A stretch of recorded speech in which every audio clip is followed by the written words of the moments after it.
Start. तो कल जो मैं पढ़ा रहा था, आप मेरी बात समझ लीजिए, थोड़ा सा बैक में चलते हैं। तो मैं एग्जीक्यूटिव में पढ़ा रहा था इन्हें दो चीजें। एक चीज थी हमारे पास nominal executive. Nominal executive, executive का मतलब आप जो नए लोग आए हैं कुछ जानते हैं एग्जीक्यूटिव किसे कह रहे हैं हम? एग्जीक्यूटिव का मतलब होता है रूट लेवल पे काम करना। आप अगर एज ए डीसी बनते हो या एडीसी बनते हो, सीईओ बनते हो, तो क्या करेंगे आप? काम करेंगे, ये पॉलिसी बनाएंगे, कानून नहीं बनाएंगे। आप क्या करेंगे? कानून को लागू करने वाले ऑर्गेनाइजेशन का हिस्सा बनेंगे। ठीक। तो एक तो मैंने नॉमिनल एग्जीक्यूटिव पढ़ाया मैंने। ठीक। एक होता है हमारे पास रियल एग्जीक्यूटिव। ठीक। नॉमिनल एग्जीक्यूटिव को कहते हैं नाम मात्र की कार्यपालिका, मतलब एक तरह से रबड़ स्टैम्प। आपने कई बार सुना होगा प्रेसिडेंट को रबड़ स्टैम्प हम लोग कह देते हैं। ठीक। रियल एग्जीक्यूटिव, जब हमने नॉमिनल एग्जीक्यूटिव को और स्टडी किया तो यहाँ हमें मिला प्रेसिडेंट। कौन मिला हमें? सिर्फ प्रेसिडेंट है नहीं। प्रेसिडेंट और वाइस प्रेसिडेंट, दो चीजें बताई नहीं मैंने आपको कि दोनों चीजें मिली है, लेकिन वाइस प्रेसिडेंट का रोल इतना ज्यादा नहीं है इंडिया में। ठीक। वो किसी केस में जाके बनता है मामले को। ठीक। जो रियल एग्जीक्यूटिव थी उसमें PM plus council of minister, यानी कि मंत्री परिषद का नाम सुना? मंत्री, कैबिनेट मंत्री है नहीं। तो इनका चेयरमैन कौन होता है? पीएम होता है। तो पीएम और कमेंट सेक्शन भी देखना पड़ेगा ना। पीएम और मंत्री परिषद। तो एक सेकंड पश्चात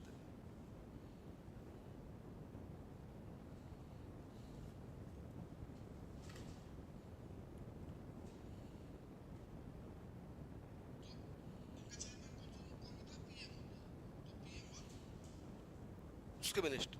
तो जब हमने यहाँ प्रेसिडेंट की बात आए तो मेरे कहने का मतलब मैं प्रेसिडेंट ही पढ़ा रहा हूँ, ऐसे आप माने है नहीं। तो प्रेसिडेंट का क्या होना चाहिए?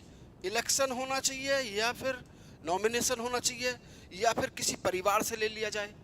जैसे ब्रिटेन में क्राउन कौन है? एक परिवार का सदस्य है नहीं। क्राउन कौन है? परिवार का सदस्य वही रहता है, उसके खानदानी लोग चले आते हैं चले आते हैं चले आते हैं। तो हमें क्या करना चाहिए? क्या उसका इलेक्शन करना चाहिए? क्या उसका नॉमिनेशन होना चाहिए? क्या होना चाहिए? आप हमें ये बताएं। हमारे कहने का मतलब ये था कि अगर हम नॉमिनेशन उसका कराते हैं तो फिर किसका कराएं? सवाल था। आप ये पूरी बात समझ रहे हैं? किसका करा जाए नॉमिनेशन? दूसरी बात, अगर उसका इलेक्शन कराएं तो इलेक्शन कैसे कराएं? क्योंकि हमने क्या लिया था? पार्लियामेंट ली थी, पार्लियामेंट्री फॉर्म ऑफ गवर्नमेंट है हमारे पास।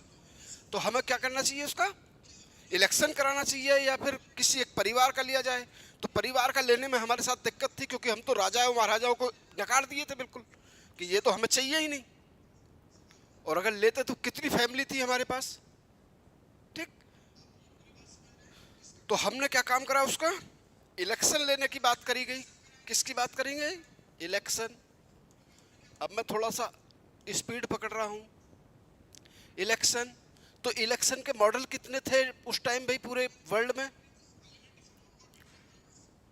कितने मॉडल थे? दो ही मॉडल थे। कौन कौन से? या तो हम डायरेक्ट कराएंगे। इलेक्शन कैसे कराएंगे हम? इलेक्शन कैसे कराएंगे हम? डायरेक्ट कराएंगे या फिर इनडायरेक्ट कराएंगे? बात बिल्कुल समझ में आ रही है? पूरे वर्ल्ड में उस टाइम कितने मॉडल थे इलेक्शन के? दो ही मॉडल थे। या तो हम डायरेक्ट कराएंगे या फिर इनडायरेक्ट कराएंगे। डायरेक्ट इलेक्शन कराते हैं तो दिक्कत क्या है, और इनडायरेक्ट इलेक्शन कराते हैं तो दिक्कत क्या है? सवाल यहाँ से स्टार्ट था हमारा। कल तक की क्लास हमने यहीं एंड करी थी, याद नहीं आप लोगों को? इसलिए आपको बराबर में लेने के लिए मैंने ये स्टार्ट करा है यहाँ से कि अब हम इसके इलेक्शन की बात करते हैं। भाई अगर किसी आदमी को कहीं बैठाना है या तो उसका एग्जाम कराओगे आप बिना एग्जाम के सीईओ क्यों नहीं बन पा रहे? ये बात सही है नहीं है? अब ऐसी फैमिली से तो आप बिलोंग करते नहीं, और फैमिली से बिलोंग भी करते आप ऐसी, तब भी बिना एग्जाम के तो नहीं बैठ पाते आप वहाँ। एग्जाम तो आपको देना ही पड़ेगा या नहीं देना पड़ेगा, क्योंकि ये एक परीक्षा है, एग्जाम देना है, और उससे ये थोड़ी सी हमें देखते हैं कि इसके अंदर कुछ है भी या नहीं ऑफिसर बनने का। समझ रहे हैं? तो ऑफिसर बनने के लिए आपका एक टेस्ट होता है। कौन सा टेस्ट होता है ये? पीटी होता है, मेंस होता है, फिर इंटरव्यू लेते हैं हम आपका। तो हम क्या देखना चाहते हैं आपके अंदर? ये देखना चाहते हैं कि आप उस पोस्ट के काबिल हैं या नहीं है। अगर थोड़ी बहुत कमी है तो ट्रेनिंग में पूरी करके हम आपको एक कंप्लीट ऑफिसर आपको बना देंगे। यही तो हमारा सोचना होता है। तो इलेक्शन में भी हमें ये सोचना होता है कि जनता आखिर किसके साथ हो सकती है, किस आदमी को जनता का साथ मिल सकता है, यानी कि जो पॉपुलर हो, जिसे इतनी लोगों को लोग जानते हो उसे। ठीक। तो जब हम इलेक्शन की बात आई तो हमने सोचा कि इसका इलेक्शन कैसे कराया जाए? इनडायरेक्ट, क्योंकि डायरेक्ट इलेक्शन हम किसका करा रहे हैं? पीएम, लोकसभा और विधानसभा। विधानसभा का मतलब समझ रहे हो ना? स्टेट लेजिस्लेचर, जो विधायक बनते हैं। डायरेक्ट इलेक्शन कर रहे हैं नहीं कर रहे हैं हम उनका? कर रहे हैं भाई। एमपी एमएलए का कर रहे हैं। ठीक।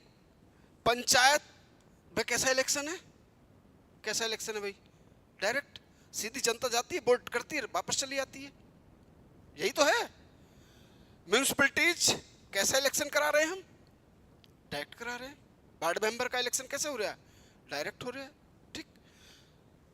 लेकिन इसमें एक प्रॉब्लम है, जो हमने इसका प्रेसिडेंट का इलेक्शन सीधा नहीं कराया। तो प्रॉब्लम क्या है, ये अभी 2 मिनट आप वेट करेंगे तब आपको मिलेगी। जब हम इसके इलेक्शन, मतलब ये मान लो कि हमने इनडायरेक्ट इलेक्शन कराया। इनडायरेक्ट इलेक्शन में अगर आप देखेंगे तो मैंने कल इन्हें कुछ बताया कि कितने आर्टिकल्स पे हमें बात करनी है और क्या हमारे की पॉइंट है। ठीक। तो एक आर्टिकल इसके 54 पे बात करनी है, क्योंकि 52 में कहता है कि भारत का एक राष्ट्रपति होगा। बस ये बात कहकर वो साइलेंट हो जाता है। ठीक। 54, 55, जो 57, 62 और एक 71, इन आर्टिकल पे बात करनी है। इन आर्टिकल्स पे बात करनी है। तो 54 क्या कहता है? एक क्या होगा? इलेक्टोरल कॉलेज होगा। इसके इलेक्शन का एक क्या होगा? एक निर्वाचक मंडल होगा, निर्वाचक गण होंगे, यानी कि इसके इलेक्शन में भाग कौन लेगा। इतनी सी बात समझे आप। क्या है इलेक्टोरल कॉलेज? इलेक्टोरल कॉलेज का मतलब क्या है कि उसमें जो पार्टिसिपेट करेंगे इसके इलेक्शन में वोट डालने के लिए, वो कौन कौन होंगे। यही तो बात है। अभी मैंने डिसाइड नहीं किया, मतलब अभी मैंने आपको वो पढ़ाया नहीं है, एलोबरेट नहीं किया है, लेकिन आज हो जाएगा। 55 कहता है कि इसके इलेक्शन का प्रोसीजर क्या होगा। क्या होगा? प्रोसेस क्या होगा? प्रोसेस क्या होगा? कैसे इसका इलेक्शन होगा? सीक्रेट वोटिंग होगी, है नहीं? और आपने सुना होगा कि सिंगल ट्रांसफरेबल वोट होगा, है नहीं? तो ये सब चीजें आज पढ़ाई जाएंगी आपको। आर्टिकल 57 कहता है री इलेक्शन। क्या दोबारा हो सकता है? दोबारा कोई आदमी क्या बन सकता है? प्रेसिडेंट बन सकता है। दोबारा बन सकता है क्या इंडिया में? भाई बन तो सकता ही है, वो अलग बात है। कोई बना नहीं है सिवाय राजेंद्र प्रसाद जी के, कोई बना नहीं है, लेकिन होता है। ठीक। आर्टिकल 62 कहता है टर्म कितनी होगी। टर्म कितनी होगी इसकी? 5 वर्ष होगी। ठीक। आर्टिकल 71 कहता है कि अगर कोई डिस्प्यूट हो जाए इसके इलेक्शन से रिलेटेड, तो उसे सॉर्ट आउट कौन करेगा? क्या कोई हाई कोर्ट करेगा, या डिस्ट्रिक्ट कोर्ट करेगा, या सुप्रीम कोर्ट करेगा? ये बेसिकली इतने आर्टिकल्स हैं इसके इलेक्शन से रिलेटेड। इनडायरेक्ट इलेक्शन कराना है। और आर्टिकल कितने हैं भाई? ये 1, 2, 3, 4 और 5 आर्टिकल्स पे हमें बात करनी है। तो इसका इलेक्शन कंप्लीट हो जाएगा। क्या मैं आगे चलूं? यहाँ तक किसी को दिक्कत? क्योंकि इलेक्शन से रिलेटेड बातें हैं ये सारी। ठीक। तो इलेक्शन जो है हमें आगे लेकर चलना है। तो अब जब हम इसके इलेक्शन से रिलेटेड बात करते हैं तो 4-5 की पॉइंट हमें बनाने होते हैं। क्या बनाने पड़ते हैं हमें? की पॉइंट, जिन्हें आज हम आपको समझाएंगे कि की पॉइंट क्या क्या है इसके। यहीं तक तो थे हम आप लोग। अब आपको अगर कोई क्वेरी होगी किसी की, तो वो जरूर अभी यहीं सॉर्ट आउट करी जाएगी। पहली बात तो इसके इलेक्शन कैसे होगा? इनडायरेक्ट होगा। क्यों होगा इस पे भी बात करेंगे, इसका भी आज आपको जवाब दिया जाएगा कि इसका इलेक्शन इनडायरेक्ट क्यों कराया हमने। ठीक। दूसरा इसमें एक बात होती है प्रोपोर्शनल रिप्रेजेंटेशन, प्रोपोर्शनल रिप्रेजेंटेशन का सिस्टम। ये प्रोपोर्शनल रिप्रेजेंटेशन क्या है? आपने कभी प्रेसिडेंट तो पढ़ा है ना, थोड़ा बहुत बुक्स में तो पढ़ा होगा, तो लिखता है वो कि भाई अनुपातिक प्रतिनिधित्व की व्यवस्था होगी। सुना है कभी, पढ़ा है बेटा? अनुपातिक प्रतिनिधित्व उसमें लिखा होगा कहीं उसके इलेक्शन में, नहीं सुना कोई बात नहीं, चलिए। प्रोपोर्शनल रिप्रेजेंटेशन का सिस्टम है। इसमें एक जो चौथी बात है वो हमें एक चीज और ध्यान रखना होता है, वो रखना होता है फेडरल प्रिंसिपल का ध्यान रखना होता है। फेडरल प्रिंसिपल का ध्यान रखना होता है। ये क्या है, यही तो थे अब।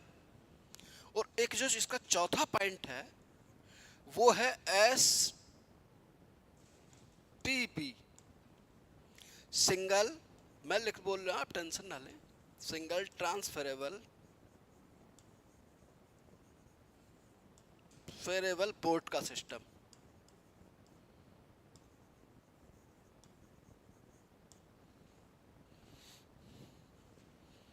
क्या आप मेरी बात समझ गए? हमें सिर्फ 4 पॉइंट पे इसका इलेक्शन पूरा करना है और पूरे आर्टिकल्स उसमें मिल जाएंगे आपको। ठीक। कितने पॉइंट पे बात करनी है हमें? 4 पॉइंट पे। किससे? इसके इलेक्शन से रिलेटेड। ठीक। इलेक्शन कैसे करा रहे हैं? इनडायरेक्ट करा रहे हैं। इनडायरेक्ट इलेक्शन क्यों करा रहे हैं पहले इससे बात करते हैं, फिर हम प्रोपोर्शनल, फिर हम लेके चलेंगे सबसे पहले ये सिस्टम। कौन सा? फेडरल। तो फेडरल प्रिंसिपल की कुछ बातें हैं जो आपको दिमाग में रखनी है। देखिए, जब हम कॉन्स्टिट्यूएंट असेंबली में बैठे थे, संविधान बना रहे थे, तो हमारे पास 2 मॉडल थे, हमें किसी एक को अपनाना था। अब आप समझेंगे, या तो हम इसे मैं मिटा रहा हूं क्योंकि इस साइड में डिस्क्राइब करेंगे, या तो हम यूनियन लेते हैं। क्या लेते हैं? यूनियन, जो यूके में है। यूके का मतलब ब्रिटेन, यूनाइटेड किंगडम में। ठीक। दूसरा हमारे पास एक सिस्टम था फेडरल, जिसका क्लासिकल एग्जाम्पल यूएसए है। आप हमारी पूरी बात समझ रहे हैं यहां तक? जब कॉन्स्टिट्यूएंट असेंबली में बैठे हुए थे,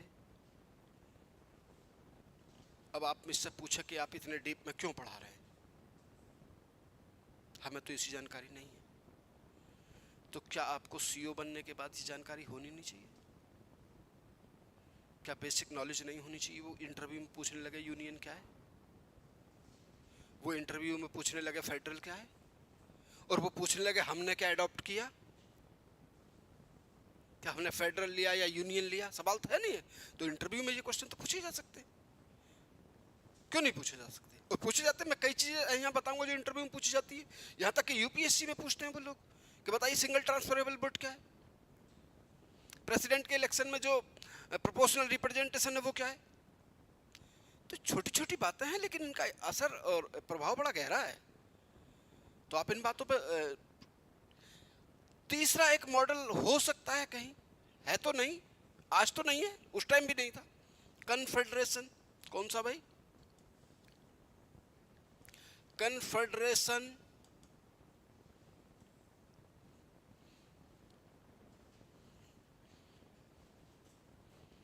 देखो, सिर्फ मैं 1.5 घंटा पढ़ाता हूँ, इसलिए मेरी बात का एक एक का शब्द अगर आपने मेरे सही करके पूरी क्लास सुन भी ली ना, तो आप यकीन करें कुछ चीजें जैसे पीटी है ना, हो गया। आपको लेक्चर सुनने का इतना प्रॉफिट होगा, और कुछ अगर आप की पॉइंट बनाते रहे जैसे मैं बनवा रहा हूं, तो इसका बेनिफिट आपको मेंस में मिलेगा। क्योंकि कई बार पूछता है कि वो यूनियन क्या है। तो अब बात स्टार्ट करते हैं कि कितने मॉडल थे भी अपने पास, हमें कौन सा मॉडल लेना था? अब हम देखते हैं कौन सा हमें मॉडल लेना चाहिए। क्यों भाई दोस्तों, बात सही है मेरी? यूनियन कहाँ है? यूके में है। यूनियन कहाँ है? यूके में है। यूके कैसा है? बहुत छोटा देश है। सुनते रहे ना मेरी बात। एक ही जाति और धर्म के लोग जब सबसे ज्यादा रहते हैं वहां, कहां भला? यूके में। डाइवर्सिटी बहुत कम है। एरिया बहुत छोटा है।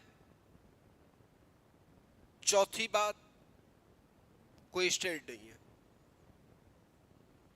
कोई राज्य नहीं है वहां। हाँ भाई, आपने ये पॉइंट, मेरी बात समझे? क्या है? डाइवर्सिटी नहीं है, डाइवर्सिटी बिल्कुल नहीं है, छोटी मोटी है, उन्हें इक्वल किया जा सकता है। वहां रिलीजन भी बहुत ज्यादा नहीं है, एरिया उसका बहुत छोटा है, स्टेट कोई नहीं है। 4 पॉइंट पर समझे आप? पहला मेरी बात समझ गए? चारों पॉइंट क्या नहीं है? डाइवर्सिटीज नहीं है, रिलीजन बहुत ज्यादा एक ही है, एक ही रिलीजन है, ज्यादा नहीं है, ऐसा नहीं, और भी लोग हैं। प्लस एरिया बहुत छोटा है। मैप देखा कभी आपने? नहीं देखा, नहीं देखा, देखोगे ना अब जाके। हाँ। और सबसे बड़ी बात, कोई स्टेट नहीं है वहां। ब्रिटेन में घूम लिए अब आप थोड़ी देर, 2 मिनट के लिए। अब इंडिया में आ जाओ इसी बात को लेकर। क्या है इंडिया में? डाइवर्सिटी कितनी है? बहुत ज्यादा है? अगर आप यहाँ से दिल्ली तक जाते हो, मतलब यहाँ तक कि आप अरुणाचल प्रदेश के दूसरे डिस्ट्रिक्ट में जाते हो, तो आपको समझ में आ जाएगा, बोले यार यहाँ के लोग तो अलग तरीके से रीति रिवाज है उनके। मैं आपको इंडिया में नहीं, अरुणाचल प्रदेश में घुमा रहा हूँ। हर 2-3-4 किलोमीटर के बाद चीजें बदल रही है, नहीं बदल रही? कल्चर बदल रही है, रहन सहन बदल लिया है।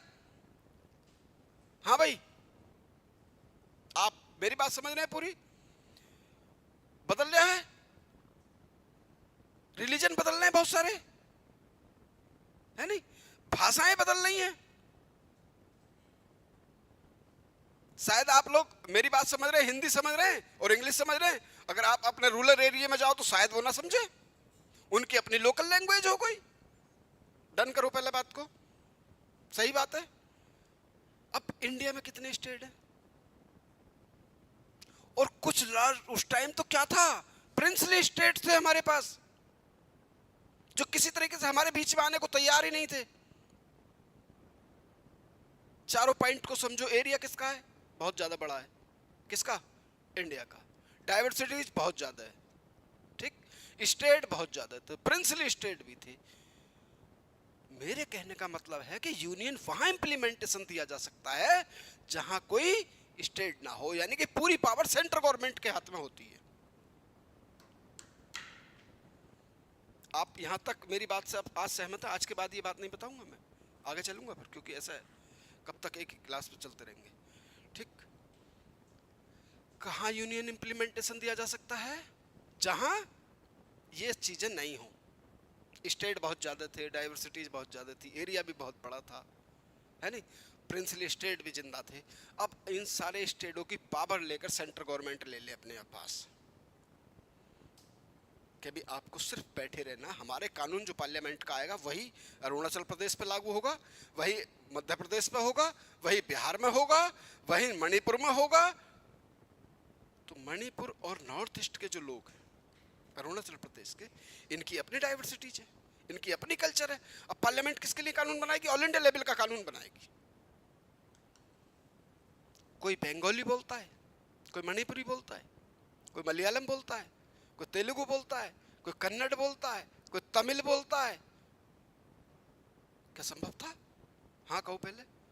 नहीं था। क्या संभव था? एक पार्लियामेंट का, एक ऑल इंडिया लेवल का एक कानून आता और वो सभी लोगों पे इंप्लीमेंटेशन होता। बोले सबको हिंदी बोलनी है,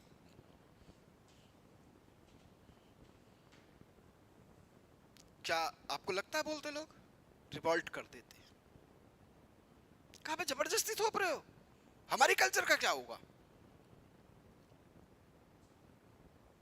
मेरी बात समझ रहे हैं? सारे स्टेटों की, उन प्रिंसली स्टेटों की भी, जिन लोगों ने इन चीजों को यूज करा हो। आपने अवध, बंगाल, रोहिलखंड, मराठे, राजपूत, सब नाम सुने हैं ना? इन्होंने अपनी एक पावर यूज करी है नहीं करी अपने एरिया में? इनसे कह रहे हो सारी पावर हमें दे दो और आप न्यूट्रल होकर बैठ जाओ। संभव था? दीदी तो वैसे नहीं मानती आज भी हमारी बात। दीदी तो आज भी सुप्रीम कोर्ट में घूम रही हैं। दीदी कौन? ममता बनर्जी। तो क्या यूनियन प्रैक्टिकली पॉसिबल था इंडिया में? हाँ, बस यही हाँ करवाना चाह रहा हूं मैं आप लोगों से। यूनियन प्रैक्टिकली पॉसिबल नहीं था इंडिया में, क्योंकि बहुत ज्यादा डाइवर्सिटीज थी, बहुत बड़ा एरिया था, बहुत सारे लोग थे। क्या भाई चले? बहुत सारी सरकारें थी, बहुत सारी सरकारें थी। तो कहा भाई ये तो हम ले नहीं सकते क्योंकि ये प्रैक्टिकली पॉसिबल नहीं हो रहा, इसे इंप्लीमेंटेशन नहीं दे सकते हम। तो बोले भी चलो फेडरल में चलते हैं। फेडरल का क्लासिकल एग्जाम्पल क्या है बेटा? यूएसए है। यूएसए में क्या है भाई? देखिए यूएसए में एक तो सरकार है, सेंट्रल गवर्नमेंट, ट्रंप साहब बैठे हुए हैं, और इसमें 50 स्टेट हैं। कितने स्टेट हैं बेटा? 50 स्टेट हैं। आज भी आप उसका फ्लैग देखोगे तो उस पर जो स्टार बने हुए हैं कितने? 50। क्यों? क्यों? क्योंकि वो 50 एक एक स्टार एक एक स्टेट को रिप्रेजेंट कर रहा है। और अपना फ्लैग क्या है? कोई है ऐसा सिंबल जो किसी स्टेट को रिप्रेजेंट कर रहा हो? है भाई? हाँ कर दो यार। नहीं है यार, नहीं है। ये है? नहीं है। सीधा 3 कलर हैं, बस बात खत्म है। एक 24 स्टिक है उसमें लगी हुई, 3x2 का है। किसी स्टेट को रिप्रेजेंट कर रहे हैं उसमें? किसी स्टेट के पास फ्लैग है उसका? कहो हाँ है। नहीं है। किसी स्टेट के पास फ्लैग है? नहीं है। किसका फ्लैग है? इंडिया का। बात सच लग रही है आपको? और किसी को बनाने नहीं दिया जाएगा फ्लैग,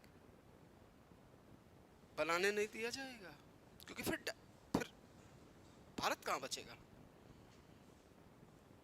आपने देखा लाल किले पर सिर्फ तिरंगा फहरता है।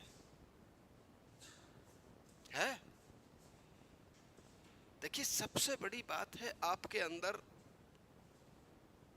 नेशनलिटी आना भी तो बड़ी बात है, नहीं है? आप मान लीजिए यूपीएससी में सेलेक्ट हो जाते हो एज आईएएस, कैडर मिल जाता है यूपी का, तो आपको जॉब कहाँ करनी है? यूपी में करनी है ना।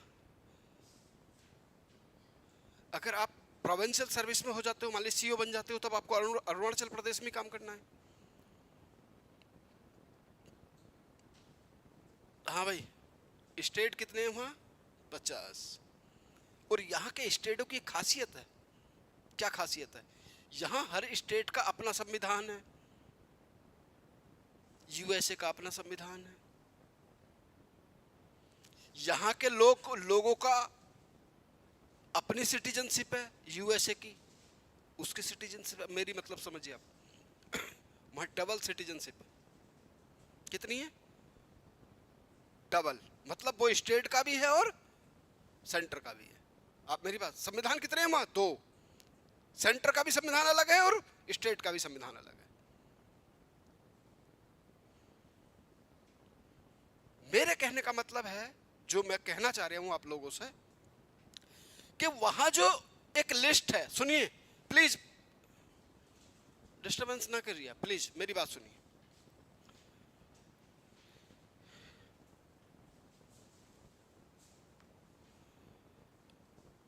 जो वहां एक लिस्ट है, कहां? ये एक लिस्ट है। इस लिस्ट में जो लिखा है उस पे कानून यूएसए बनाएगा, यूनाइटेड स्टेट ऑफ अमेरिका, यानी कि ट्रंप का प्रशासन बनाएगा।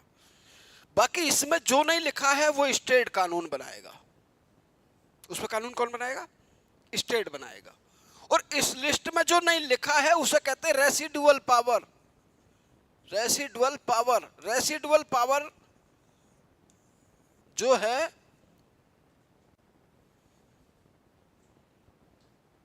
वो है जो कहीं ना कहीं स्टेट को मजबूत करती है। जैसे कल मैंने एग्जाम्पल दिया कि हमारे पास 3 लिस्ट है 7वें शेड्यूल में, union list, state list and concurrent, है नहीं। स्टेट यूनियन लिस्ट पे कानून सेंटर बना रहा है, स्टेट पे स्टेट बना रहा है, कंकरेंट पे दोनों मिला रहे हैं। लेकिन अगर स्टेट और सेंटर में ओवरलैपिंग होती है तो कानून माना जाएगा सेंटर का, ठीक। जो इन लिस्टों में लिखा हुआ नहीं है, एग्जाम्पल साइबर क्राइम, 1950 में साइबर क्राइम था नहीं था, तो वो उसे कहते हैं रेसिडुअल पावर। तो इस लिस्ट में जो नहीं लिखा है उसे कहते हैं रेसिडुअल पावर। वो पावर किसके हाथ में? वहां स्टेट के हाथ में, और इंडिया में किसके हाथ में? सेंटर के हाथ में। तो मेरे कहने का एक लाइन में आप मेरा मतलब समझिए कि यूएसए के स्टेट यूएसए के सेंटर के मुकाबले मजबूत है, ज्यादा पावर है उनके पास। ऐसे आप मेरी बात समझिए, एक लाइन में आप मेरी बात समझिए कि यूएसए के स्टेट यूएसए के सेंटर के मुकाबले मजबूत है। एक लाइन में समझ गए पहले पूरी बात? क्योंकि उनके पास अपना संविधान है। यानी कि जो कैलिफोर्निया है, कैलिफोर्निया हुआ क्या स्टेट है, अलास्का भी एक स्टेट है, ठीक। कैलिफोर्निया के लोगों के पास इतनी पावर है, इतनी सेंटर के पास नहीं।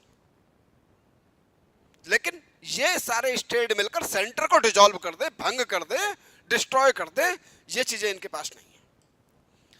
अब आप आ जाइए इंडिया में, यूएसए से लौट के आ गए इंडिया में। बताइए, अगर हम इन स्टेटों को उतनी पावर दे दें जितनी पावर किसके पास है? यूएसए के स्टेट के पास है, तो फिर ये वैसे संभव नहीं है। क्योंकि जैसे ही सेंटर कमजोर होता है वैसे ही स्टेट हावी होते हैं। साइकोलॉजिकल फैक्ट है। एग्जाम्पल, जब औरंगजेब की डेथ हुई तो सारे जितने स्टेट थे उसके सबने रिवोल्ट कर दिया। हुआ नहीं हुआ? चाहे वो मराठे रहे हो, चाहे वो साउथ रहा हो या फिर वो नॉर्थ रहा हो, सबने रिवोल्ट कर दिया। तो सेंटर, हमारी जो कॉन्स्टिट्यूएंट असेंबली के लोग थे, उनके दिमाग में ये बात थी कि देखो सेंटर कमजोर नहीं होना चाहिए। इतने सारे लोगों को एक जगह बांध के रखना है तो कानून के जरिए बांधा जा सकता है। उन्हें कुछ कुछ पावर भी देनी चाहिए हमें। आप मेरी पूरी बात समझ रहे हैं? हाँ भाई। तो फेडरल भी प्रैक्टिकली पॉसिबल नहीं था क्योंकि इसमें सेंटर कमजोर हो रहा था। आज आर्मी किसके पास है? क्योंकि आर्मी किसके पास? सेंटर के पास है, स्टेट के सेंटर के पास है नहीं आर्मी। पुलिस किसके पास है? स्टेट के पास है कि भाई आप अपनी भी सुरक्षा करो। लेकिन देश की सुरक्षा का जिम्मा किसका है? सेंटर के हाथ में। अगर पाकिस्तान अटैक करता है तो क्या पुलिस वाले जाते हैं क्या अटैक करने उसके पास? कौन जाता है? आर्मी जाती है। आप पहले मेरी पूरी बात समझ, अब समझने लगोगे आप, अब समझने लगोगे, मैं समझ। तो दोनों मॉडल हैं, दोनों मॉडल में कुछ गलतियां हैं, कुछ अच्छाई हैं, कुछ बुराई हैं, लेकिन एब्सोल्युटली हम कोई से को नहीं ले सकते। अब जब हम कन्फेडरेशन देखते हैं तो कन्फेडरेशन ऑफ स्टेट स्विट्जरलैंड का एक नाम है। कन्फेडरेशन ऑफ स्टेट वो है नहीं। कन्फेडरेशन ऑफ स्टेट का मतलब समझे कि दो लोगों के बीच में एक पैक्ट हुआ, बराबरी पर समझौता, स्टेट और सेंटर के बीच में, ऐसा मान लेते हैं, है नहीं? ये स्टेट है, ये सेंटर है। अब स्टेट को जम नहीं रही बात, बोले नहीं यार तुम्हारे साथ नहीं रहते यार, अलग हटो, तो ये पैक्ट को तोड़ा जा सकता है। That called confederation. प्यार से किया गया समझौता प्यार से ही तोड़ दिया गया कि नहीं भैया हम आपके साथ नहीं रह सकते। तो क्या देश कभी एक होता? क्या इंडिया जैसा भौगोलिक एरिया, ज्योग्राफिकल एरिया कभी दिखता आपको? कन्फेडरेशन वैसे नहीं ले सकते हम। अगर दीदी के साथ समझौते करे जाते कि दीदी ऐसा ये शर्तों पर समझौता कर लेते, तो दीदी नाराज हो जाती कि नहीं हमें नहीं रहना आपके साथ, अलग हटो, हम तो अलग बनाएंगे अपना देश। क्या मैं यहाँ तक अपनी बात समझा पा रहा हूँ? ये बात आपको समझ में आती है कि हमारे पास क्या चाहिए था? कोई बीच का रास्ता चाहिए था। कौन सा रास्ता चाहिए था? बीच का रास्ता चाहिए था, है नहीं? गौतम बुद्ध की धरती है, तो कौन सा रास्ता चाहिए? बीच का। ऐसा कोई रास्ता इन दोनों के बीच में से निकाला जाए जिससे हम अपने देश में उसे इम्प्लीमेंटेशन दे सकें। कुछ कुछ फेडरेशन जैसा ले लेंगे और कुछ कुछ यूनियन जैसा ले लेंगे, ठीक। इसलिए इसे कहा गया क्या, क्वासी फेडरल। क्वासी फेडरल का एकदम मतलब अर्धसंघात्मक नहीं है, कहीं ना कहीं सारी पावर्स, ज्यादातर पावर्स सेंटर की तरफ झुकी हुई है। जैसे अब सुनेंगे आप, नेशनल इमरजेंसी 352 जब लगता है तो सारे फंडामेंट राइट हो जाते हैं इधर उधर। देश कैसे काम करता है, यूनियन की तरह करता है। सेकंड बात, यूएसए में जो राज्यपाल है स्टेट का, गवर्नर ऑफ स्टेट है, वो वहां का इलेक्टेड मेंबर है। हमने कहा राज्यपाल को हम सीधे प्रेसिडेंट बैठाएगा ले जाकर स्टेट में। चलें, यहां तक मेरी बात समझ में आ रही है? तो हमने क्या लिया, क्वासी फेडरल। अब सवाल ये कि सर ये बताओ, हम तो पढ़ तो प्रेसिडेंट का इलेक्शन रह रहे हैं, आप ये क्या पढ़ा रहे हो? तो भाई साहब हम ये बात कह रहे हैं कि जब हेड ऑफ स्टेट का इलेक्शन हो रहा है तो क्या इन स्टेटों से बात ना करी जाए, इनसे भी वोटिंग करा लें। इन्हें भी लगे कि यार चलो कोई ऐसा ओकेजन था जिन्हें इनवाइट कर दिया गया, आ जाओ भाई वोट डाल लो, चाय पानी पी लेंगे एक साथ बैठ के। सिर्फ ये। तो फेडरल प्रिंसिपल का ध्यान क्यों रखा गया है? क्योंकि स्टेट को भी ये सेटिस्फेक्शन होना चाहिए कि सेंटर के हेड को बनाने में हमारा भी हाथ है, बाकी और कुछ नहीं। हाँ भाई दोस्तों, क्या मैं यहाँ से आगे चलूँ? आप यहाँ तक किसी को कोई दिक्कत? अभी आर्टिकल 54 पे भी नहीं है, हम 54 पे आने वाले हैं कि अगर मेरी ये बात आप समझे हो कौन कौन सी, कि यूनियन किसे कहते हैं, फेडरल किसे कहते हैं, कन्फेडरेशन इंडिया में नहीं पूरे वर्ल्ड में कहीं नहीं है आज। कन्फेडरेशन ऑफ स्टेट स्विट्जरलैंड का नाम है, कन्फेडरेशन है नहीं वो। मैं आगे चलूं, जहां तक आपने 2-4 पॉइंट बना लिए इसके। यूनियन कहाँ लागू हो सकता है बेटा? मैडम कहाँ इम्प्लीमेंटेशन हो सकता है यूनियन? कहीं छोटी कंट्री में हो सकता है, नहीं जैसे यूके। फेडरेशन में स्टेट ज़्यादा मजबूत जाते हैं, जो क्लासिकल एग्जाम्पल क्या है, यूएसए। तो अब आप अपना दिमाग सेट करके ये बात मुझे बताएं, क्या इंडिया में इनमें से अगर किसी एक चीज़ को हम ले लेते तो क्या प्रैक्टिकली पॉसिबल था इंडिया में? नहीं था। किसी एक को अगर हम ले लेते तो क्या था संभव? अभी आप उस स्थिति में या उस सिचुएशन में बैठे हुए जहां सारी चीजें आपको पीसफुली दिख रही हैं, इजीली दिख रहा है सारी चीजें। जब हम 1947 से पहले की बात या 1947 की भी बात अगर आप याद रखें तो समझ में आना बंद हो जाता है कैसे हमने इन सिचुएशनों को हैंडल किया है। और आज भी कहीं ना कहीं हमारे साथ छोटी मोटी दिक्कतें लगी हुई हैं, या नहीं है? चाहे वो पाकिस्तान के साथ रही हो, चाहे अब यूएसए ड्रामा कर रहा है नहीं?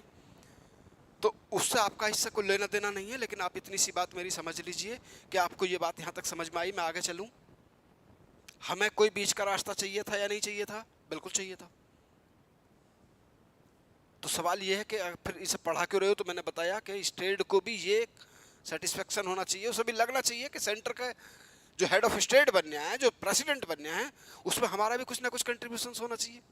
अन्यथा वो अगर सेंटर अपने आप ही अपना प्रेसिडेंट बना ले तो स्टेट कहेगा यार हमसे तो कोई बात पूछते ही नहीं यार, ये अपनी मर्जी चलाते रहते हैं यार।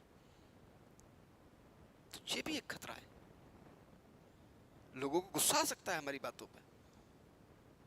तो हम गुस्सा नहीं दिलवाना चाहते, लोगों को शांत रखना चाहते हैं। आप हमारी बात समझिए, हम आपके साथ कुछ गलत नहीं कर रहे हैं। क्योंकि इतनी डाइवर्सिटीज को एक जगह रखना, एक सिटीजनशिप दे के रखना। आप अरुणाचल प्रदेश के डोमिसाइल हो सकते हो, लेकिन सिटीजन कहाँ के हैं आप? इंडिया के। सिटीजन कहाँ के हैं आप? इंडिया के। तो ये सब चीज़ें कोई इतना आसान नहीं हुआ है इन्हें बना लेना, ठीक। नहीं तो अगर हमारे अरुणाचल प्रदेश आते तो 2-3 पासपोर्ट होते हमारे पास, 2-3 वीजा होते। दिल्ली से यहाँ तक आने में? होते नहीं होते? पहले हम कहाँ से लेते? यूपी वालों से लेते, फिर बिहार वालों से लेते, फिर आसाम वालों से लेते, है नहीं, फिर वेस्ट बंगाल वालों से लेते, और तब जाकर अरुणाचल प्रदेश वालों से लेते। तो पता चला हमारा यहाँ तक आने में तो अपने आप में एक बैटल ऑफ हल्दी घाटी हो जाता। या आप दिल्ली जाते तो अब आपको दिक्कत आती। आज क्या है, आप सीधा एक टिकट लेते हो फ्लाइट का या ट्रेन का, वो बैठ जाते हो, सीधे दिल्ली पहुंच जाते हो, या दिल्ली से यहाँ आ जाते हो। तो ये बात आप समझ नहीं रहे जो हम बताने वाले हैं, जो हम बता रहे हैं। चलिए तो कोई हमने एक बीच का रास्ता ले लिया, क्वासी फेडरल। हमने 3 स्टेट लिस्ट बना ली, यूनियन, स्टेट एंड कंकरेंट। ठीक, जो चीज़ें बची जिसे कहते हैं रेसिडुअल पावर, वो हमने सेंटर में इंक्लूड कर दी कि भाई इस पर आप कानून बनाएंगे। ठीक, बाकी हमने स्टेटों को देखो विधानसभा दे रखी है, अपना कानून बनाओ। कहाँ के लिए? अरुणाचल प्रदेश की विधानसभा किसके लिए कानून बना सकती है? अरुणाचल प्रदेश की बाउंड्री में रहने वाले लोगों के लिए कानून बना सकती है। या फिर अरुणाचल प्रदेश की विधानसभा क्या मणिपुर के लोगों के लिए कानून बना देगी? नहीं बनाएगी। हमने आपकी पूरी पावर जीरो नहीं करी है, दिया है हमने आपको, आप अपने एरिया में अपना कानून बनाइए। हाँ, ऑल इंडिया लेवल का अगर कोई कानून आएगा पार्लियामेंट का, तो वो सबके लिए बराबर आएगा। हाँ, कुछ प्रिविलेज जैसे कि शेड्यूल 5 और 6 है, उन्हें हमने कुछ प्रिविलेज दे रखा है, उन्हें कुछ विशेषाधिकार दे रखे कि उनकी सिचुएशन ऐसी है कि वो हमारे साथ अभी इंटरेक्शंस नहीं कर सकते, इसलिए। चलिए, तो फेडरल प्रिंसिपल का ध्यान आपने रख लिया। फेडरल प्रिंसिपल किसे कह रहे हैं हम? कि सिर्फ स्टेट वोटिंग राइट मिल जाएगा उनके यहाँ के एमएलएज को। किसके इलेक्शन में? हेड ऑफ स्टेट के इलेक्शन में। हेड ऑफ स्टेट कौन है? प्रेसिडेंट। क्या मैं आगे चलूं? यहाँ तक किसी को शिकायत, कोई दिक्कत? कोई? देखिए मेरी बात समझिए आप, मैं समझ रहा हूँ कि अभी आपने पॉलिटी इतनी गहराइयों में नहीं पढ़ी है, लेकिन मैं भी इसे बहुत ज़्यादा डीप में नहीं पढ़ा रहा, बेसिक नॉलेज आपको दे रहा हूँ। देश की पूरी नॉलेज आदमी के पास होनी चाहिए, नहीं होनी चाहिए? प्रोविंशियल सर्विस का आप एग्जाम देने जा रहे हो और आपको अपने जिले की जानकारी नहीं है, तो फिर कैसे हम उम्मीद रखें कि आपको सीओ बना के बैठा दें वहां? हाँ कहो पहले। तो ये नॉलेज तो हमारे पास होनी चाहिए, उतना तो हमें जानकारी होनी चाहिए कि किस सोसाइटी की क्या क्या कस्टम है, क्या उनके रीति रिवाज है, क्या उनकी प्रथाएं हैं, पता होना चाहिए। अब मोमडन अलग तरीके से, अरुणाचल प्रदेश में तो मोमडन भी होंगे ना मेरे ख्याल से? बिल्कुल है। क्रिश्चियन भी होंगे, कुछ हिंदूज भी होंगे, कुछ जैन भी होंगे, कुछ बौद्ध भी होंगे, या नहीं है? ऐसा थोड़ी है कि अरुणाचल प्रदेश में सिर्फ एक ही कम्युनिटी के लोग रहते हैं। डन। तो यार आपको तो सबकी जानकारी होनी चाहिए, क्योंकि आप किसी से उसका रिलीजन थोड़ी पूछोगे कि कहाँ से आए हो, बोले ईटानगर से। क्या क्या क्या कास्ट है आपकी? बोले साहब हम तो ये हैं। बोले यार हमारी इनसे कास्ट मैच नहीं करती, चलो निकलो ऑफिस से बाहर, बाहर ऑफिस से निकलो बाहर। क्यों? क्योंकि आप उस जाति के हो, हम इस जाति के नहीं, निकलो बाहर। ये नहीं हो सकता, सेकुलर कंट्री है, आपको इक्वलिटी के साथ सबके साथ वही सेम व्यवहार करना है जो कानून करता है। तो इसलिए ये चीज़ें आपकी समझ में आनी जरूरी है। चलिए भाई, मैं समझ सकता हूँ कि आपको थोड़ी सी इसमें प्रॉब्लम जरूर आ रही होगी, क्योंकि उसके पीछे कॉज ये है,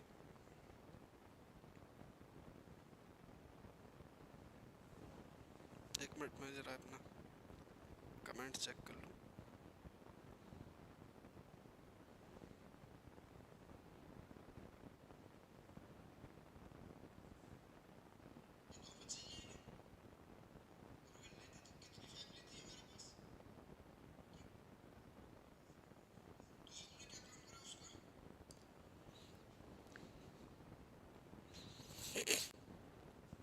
चलिए नेक्स्ट देखते हैं इसका इंडायरेक्ट। हाँ भाई, अगर कोई आपसे पूछे इंडायरेक्ट इलेक्शन,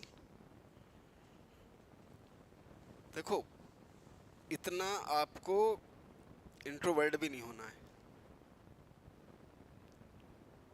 ऑफिसर बनने के लिए आप इंट्रोवर्ट नहीं हो सकते। इंडायरेक्ट इलेक्शन कहाँ कहाँ होता है, कोई मुझे बताए? और इंडायरेक्ट इलेक्शन क्यों है, इस पे भी बात करेंगे हम,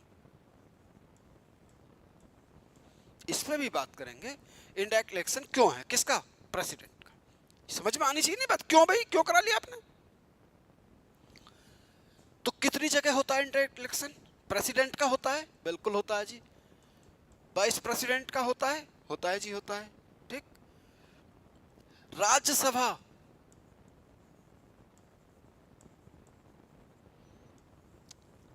अपर हाउस ऑफ पार्लियामेंट होता है। हाँ भाई,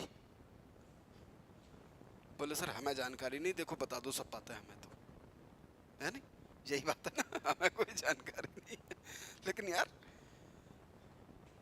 लेकिन एक बात हम बता रहे हैं आपको, आपके अंदर कुछ है या नहीं है, लेकिन मैं ये जुनून जरूर पैदा कर दूंगा कि आपको हर चीज खोजने की आदत डाल दूंगा। चलिए, एक इलेक्शन और होता है, आपने सुना होगा कहीं कहीं जो विधानसभाएं हैं हमारी, जो स्टेट है, उसमें दो हाउस है, एक लोअर हाउस है, एक अपर हाउस है। तो जो लोअर हाउस है उसे विधानसभा कहते हैं, स्टेट लेजिस्लेटिव असेंबली कहते हैं, और जो अपर हाउस है वो स्टेट लेजिस्लेचर काउंसिल कहते हैं, विधान परिषद कहते हैं। सुना है कभी?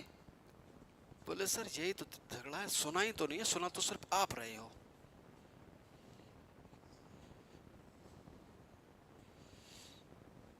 Vidhan Parishad, legislative council, state legislative council,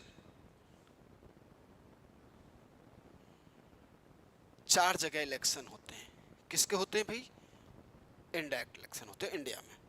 और मैंने कहा पूरे वर्ल्ड में इलेक्शन दो ही तरीके से होते हैं, या तो डायरेक्ट हो रहा है या इनडायरेक्ट। डायरेक्ट इलेक्शन की खासियत क्या है कि सीधी जनता से वोटिंग करा दी जाती है। जिसकी एज 18 वर्ष हो गई हो, 18 ईयर, वोटिंग राइट यही तो है हमारे पास। सीधा वो जाता है, वोट डालता है, चला आता है। तो ये चार जगह इलेक्शन होता है। ठीक। अब ये क्यों लिया? तो इसके दो कारण हैं। इनडायरेक्ट क्यों लिया? इसके दो कारण हैं। पहला, आज आप इंटरनेट के दौर में हैं, ट्विटर, फेसबुक, व्हाट्सएप, सारी चीज आपके पास है। और आप जानते हैं सोनम वांगचुक कौन है नहीं? वो लद्दाख में जो एक वो कर रहे थे, उन्हें जेल में डाल रखा है। सुना ना इतना? हाँ, बस यही तो हाँ हाँ कराना चाहता हूँ मैं आपसे कि आपके पास, क्योंकि देखिए आपको अवेयर होना बहुत जरूरी है। और ये आपको कैसे पता लगा? क्योंकि आपने कहीं ना कहीं न्यूज में सुना होगा, चाहे वो टीवी पर देखा हो, चाहे सोशल प्लेटफॉर्म पर देखा हो, चाहे न्यूज़पेपर में देखा हो, तभी तो पता लगा सोनम वांगचुक कौन है। उस टाइम 1788-89 यूएसए में, जब कुछ भी नहीं था, इलेक्शन नंबर ऑफ पोस्ट कितनी है प्रेसिडेंट की? कितनी है? एक। बहुत सारे लोग नहीं हैं। तो ये कैसे पता लगेगा जिसे हम जानते ही नहीं, उसे कैसे वोट देते हैं?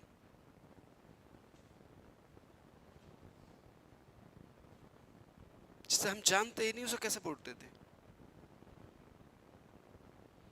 एक आदमी घूम घूम कर कहां तक घूमेगा, कहां तक वो सभाएं करेगा?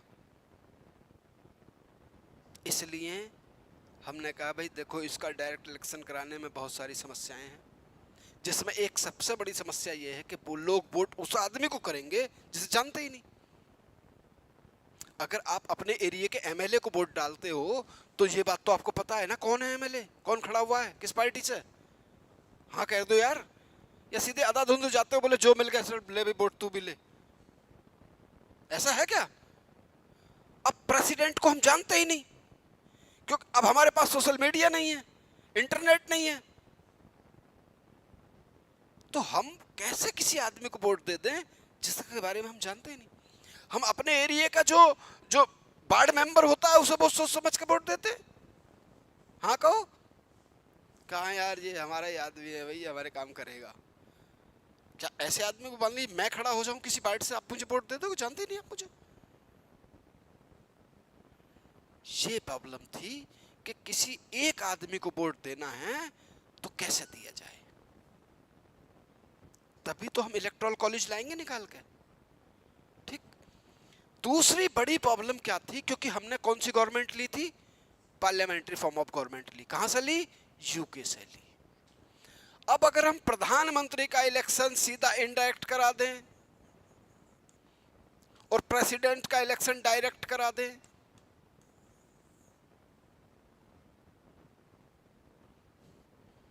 उलझ तो नहीं रहे हो? हाँ भाई, अरे उलझ तो नहीं रहे हो क्लास में? सुलझ रहे हो ना? समझ में आ रही हैं बातें? अब आप सोचो कि सीईओ बनना इतना इजी है, तो थोड़ा सा तो आपको वर्क करना पड़ेगा यार, या नहीं करना पड़ेगा भाई? एक कोई बुक्स आपको दे दी जाए, बोले आप इसे पढ़ लो और आप जो हैं सीधे सीईओ बन जाएंगे, तो आप तो उसे 2 दिन में खत्म कर दोगे। खाना पीना बंद, बोले बुक कहाँ है, लाओ इसे दो, पहले इसी पीट। तो भाई साहब, आपको सिर्फ उस किताब की नॉलेज मिल सकती है, देश की नॉलेज नहीं मिल सकती, क्योंकि उसमें फैक्ट हो सकते हैं। और आपको सीईओ बनने के लिए क्या चाहिए, पूरी नॉलेज चाहिए। भाई आपको कभी अगर कहीं दिल्ली जाना पड़ जाए या किसी और स्टेट में जाना पड़ जाए, तो आपके पास जानकारी होनी चाहिए, नहीं होनी चाहिए, कि प्रेसिडेंट कैसे काम कर रहा है अभी? तो भाई देखो, ये बात सोचो, ऑफिसर बनना है तो ऑफिसर की तरह सोचना है। ठीक।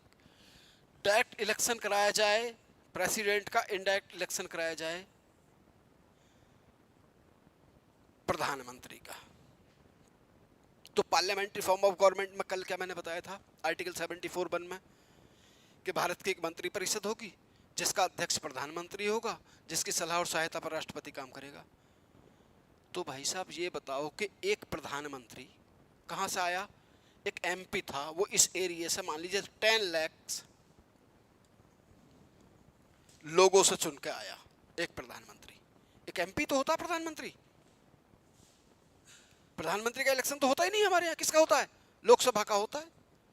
किसका? एमपीओ का होता है। एमपी अपने में से एक आदमी को चुन लेते हैं कि ये पीएम बनाना है, और प्रेसिडेंट चुन कर आएगा कम से कम 140 लाख लोगों से। आएगा नहीं आएगा? क्योंकि नंबर ऑफ वैकेंसी कितनी है उसकी, प्रेसिडेंट की? सिंगल। और एमपी कितने हैं? 543 जिनका इलेक्शन होता है इंडिया में। एक आदमी 10 लाख लोगों से चुन के आ रहा है, एक आदमी 140 लाख लोगों से चुन के आ रहा है। तो पावर किस में हो गई? Be the people of India. Preamble क्या कहती है? भारत के लोग। पूरी पावर्स किस में? भारत के लोगों में। और जब भारत के लोगों में पावर है, तो सारी पावर डेलीगेट किसे हो गई? प्रेसिडेंट को हो गई, क्योंकि वो 140 लाख लोगों से चुन के आ रहा है। एक प्रधानमंत्री मान लीजिए, सॉरी एमपी 10 लाख। तो फिर क्यों उसकी वो सलाह मानेगा? काम क्यों करेगा?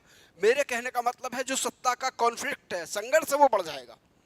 एक दूसरे की बात नहीं मानेगा, और जब वो बात नहीं मानेगा तो देश नहीं चलेगा। तो विचार ये बनाया गया कि भाई देखिए, इनडायरेक्ट इलेक्शन कराते हैं। इनडायरेक्ट इलेक्शन में क्या है कि जो जनता के रिप्रेजेंटेटिव हैं, जितने एमपी एमएलए हैं, वो वोट डालेंगे। वो कौन वो वोट डालेंगे, बाकी कोई और वोट नहीं डालेगा। क्या मैं यहाँ तक अपनी बातों को समझा पाया भाई?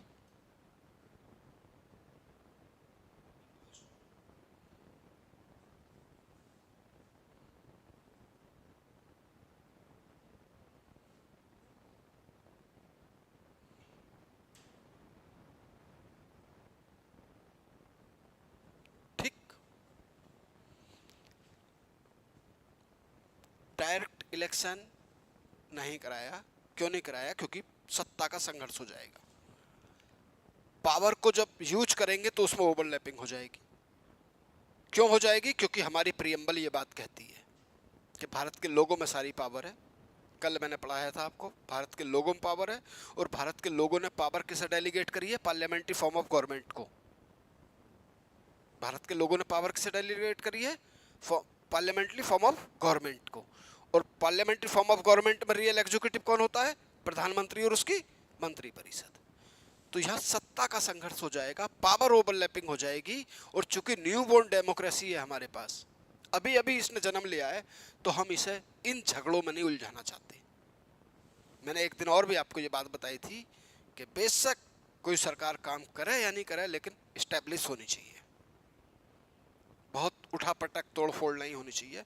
फॉर एग्जाम्पल आप देखेंगे पाकिस्तान अपने साथ ही आज़ाद हुआ है, क्या होता है वहाँ? सीधा पहुंच जाता है एक आर्मी का आदमी, बोले खाली कर चेयर। एग्जाम्पल अभी बांग्लादेश आपके सामने, श्रीलंका, म्यांमार आपको दिख रहे हैं? कभी इंडिया में ऐसा हुआ है? ये हमारा देश है, ये हमारा कानून है, ये हमारा संविधान है, और ये हमारी एक सोच का नतीजा है जो हम लेके वहाँ बैठे हुए थे कॉन्स्टिट्यूएंट असेंबली में। समझ रहे हो बेटा आप मेरी पूरी बात, है नहीं?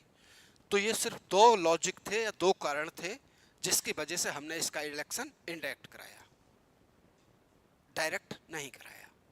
तो अब सवाल है कि इनडायरेक्ट इलेक्शन जब उसका हुआ है, तो इनडायरेक्ट इलेक्शन में कौन कौन लोग भाग लेंगे भाई, या इनडायरेक्ट इलेक्शन में कौन कौन लोग भाग लेंगे, ये हमें आर्टिकल 54 बताएगा। अब आपको समझ में आएगी यहाँ से आगे की कहानी।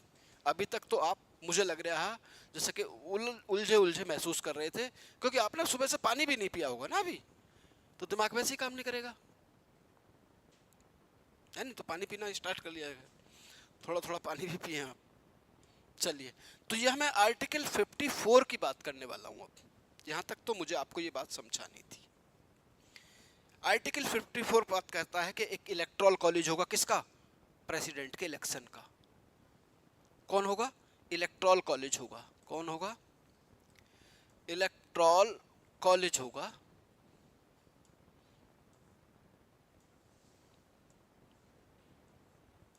इलेक्टोरल कॉलेज होगा।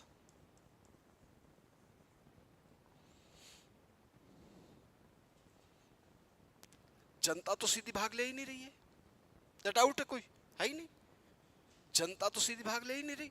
लेकिन वो आपका भी प्रेसिडेंट है। आपने कभी प्रेसिडेंट के इलेक्शन में वोटिंग करी है? नहीं करी है, लेकिन प्रेसिडेंट वो आपका भी है। कहा सर ये कैसे कैसे हो गया? तो अभी मैं बताता हूँ कैसे हो गया। तो क्या होगा, ये इलेक्टोरल कॉलेज होगा। इलेक्टोरल कॉलेज में कौन कौन लोग शामिल होंगे, ये बात आपको समझनी है।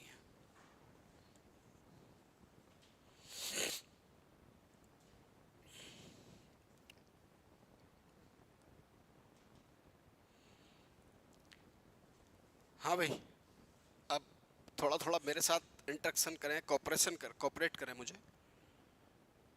कि मैंने बताया कि हमने ना फेडरल लिया है और ना हमने यूनियन लिया है, और कन्फेडरेशन है नहीं, क्योंकि दुनिया में नहीं है तो हमारे हम क्या लेते हैं उसका। कन्फेडरेशन का मतलब समझ रहे हैं ना, कन्फेडरेशन है नहीं।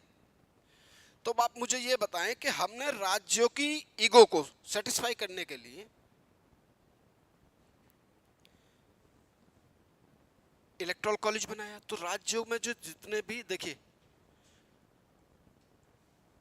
ऑल लेजिस्लेटिव स्टेट जितने भी हैं, जितने भी राज्यों की विधानसभाओं के इलेक्टेड मेंबर हैं, कौन से मेंबर हैं?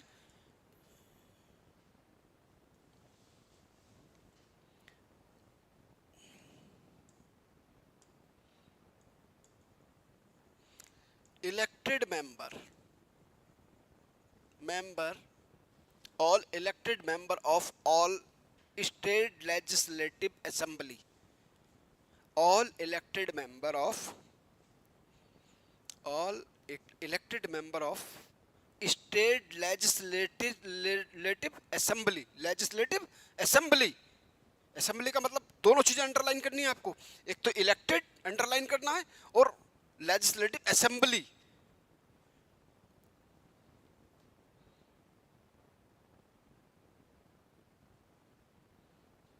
अंडरलाइन करी दोनों चीजें।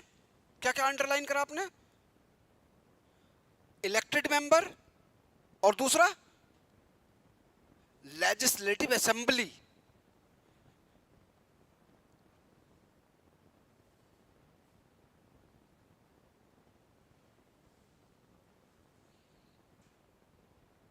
इस इसका कोई मतलब है, आप उसकी टेंशन ना ले, मैं समझाऊंगा, इसलिए अंडरलाइन कराया मैंने। ठीक। दूसरा है, आपने यूटी का नाम सुना है कभी?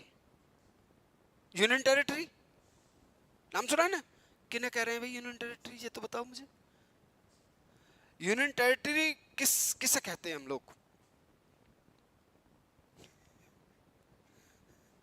कोई नहीं, गलत ही बता दो यार, हम तो आपकी गलत बात सुनने को भी तैयार बैठे हुए हैं, सही तो हम बताएंगे। हाँ, जिस पर सेंटर रेगुलेट करता है, जिसे सीधा क्या करता है, सेंटर सीधा रेगुलेट करता है, उसमें स्टेट वाली वो चीजें नहीं होती। लेकिन इसी बीच में दो बातें हुई। एक, आपको सुनना पड़ेगा 19th कॉन्स्टिट्यूशनल अमेंडमेंट हुआ 1992 में, और दिल्ली को एक लेजिस्लेटिव असेंबली वाला यूटी बना दिया। सुन रहे हैं आप पहले मेरी बात ध्यान में है? तभी उसके बाद एक अगला संविधान संशोधन हुआ, हमने 70वां संविधान संशोधन किया, हमने 17th कॉन्स्टिट्यूशनल अमेंडमेंट किया, ये भी 1992 की बात है। और दिल्ली को यूटी विद लेजिस्लेटिव बना दिया हमने। सुनते रहना आप, टेंशन में बताना, कोई भी टेंशन में रहना, मेरा जिम्मेदारी आपकी नहीं। तो दिल्ली को क्या बना दिया हमने?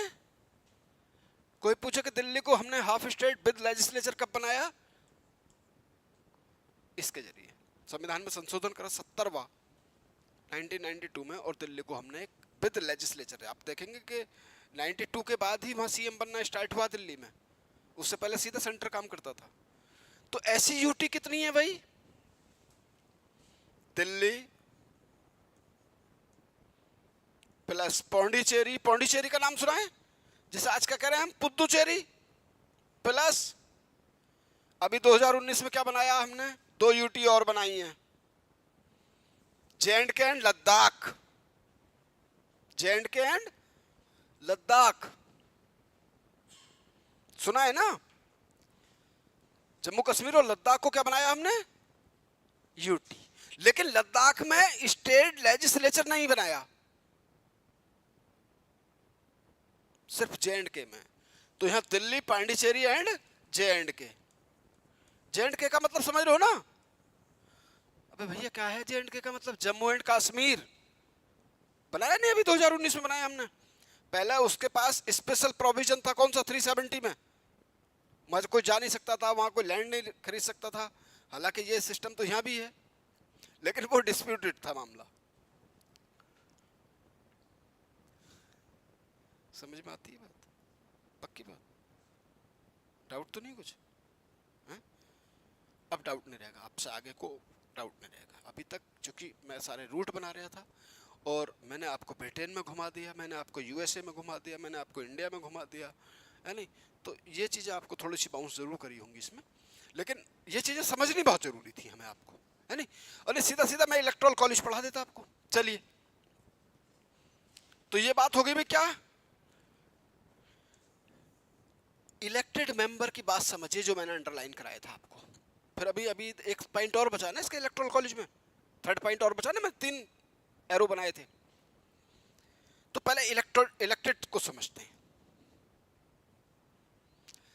देखिए, किसी विधानसभा में राज्यपाल के पास ये पावर है कि किसी विधानसभा में वो एक एंग्लो इंडियंस को नॉमिनेट कर सकता है। ठीक, जैसे कि राष्ट्रपति लोकसभा और राज्यसभा में करते हैं। तो अगर कोई मेंबर नॉमिनेटेड बैठा हुआ है विधानसभा में, किसकी, किसी स्टेट की, तो वो भाग नहीं लेगा उसके इलेक्शन में, वो इलेक्टोरल कॉलेज का हिस्सा नहीं होगा,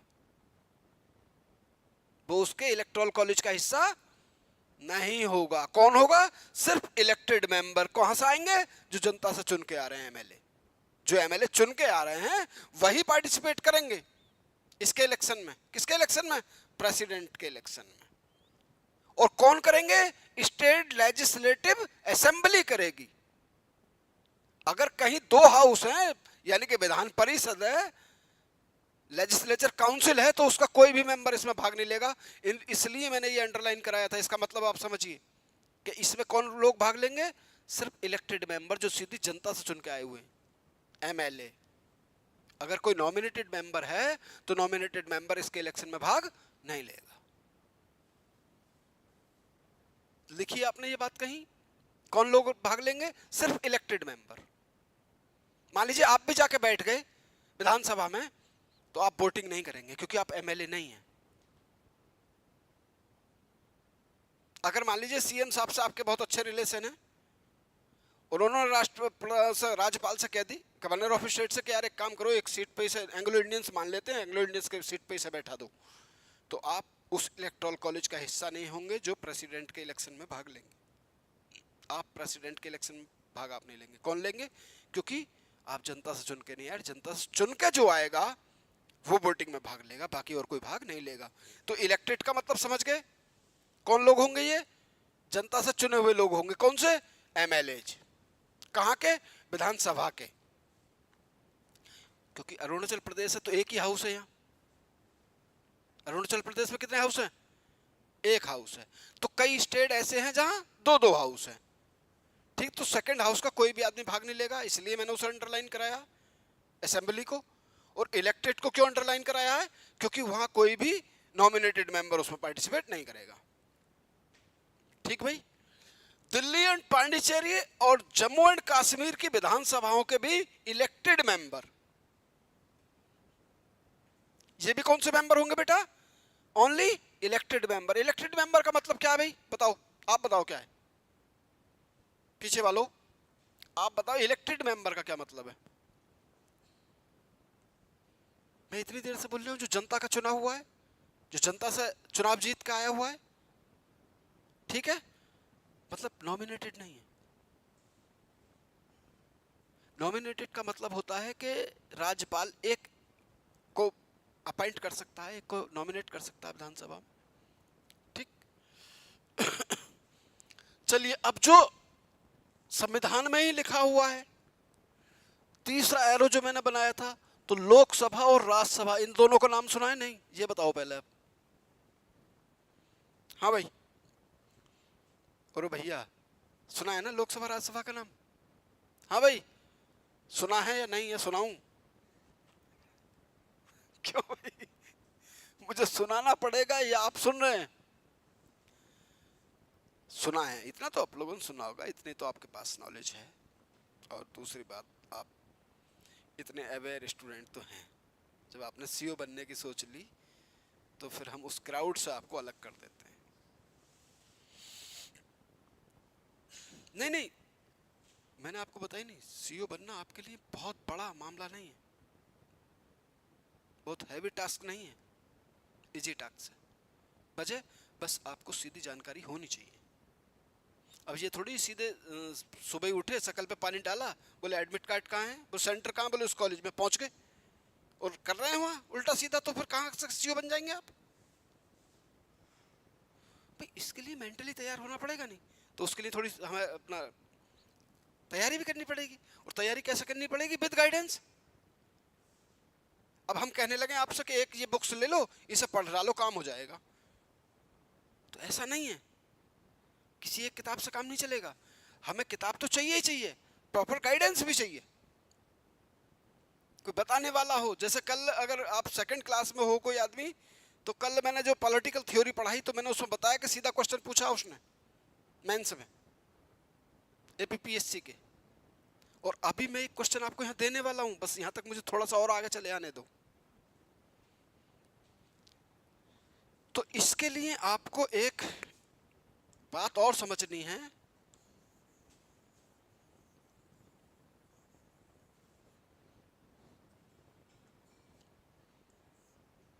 अब देखिए एलएस को देखते हैं। एलएस का मतलब क्या है?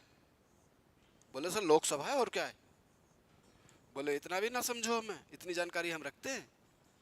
हाँ भाई, लोकसभा में टोटल स्ट्रेंथ कितनी है? बोले सर देखो ये जानकारी नहीं है, लेकिन लोकसभा की जानकारी है हमारे पास। वो हमसे पूछ लो लोकसभा है तो कहाँ रहती है? पार्लियामेंट का हिस्सा है। देखिए टोटल स्ट्रेंथ 2019 से पहले इतनी थी और अब है इतनी।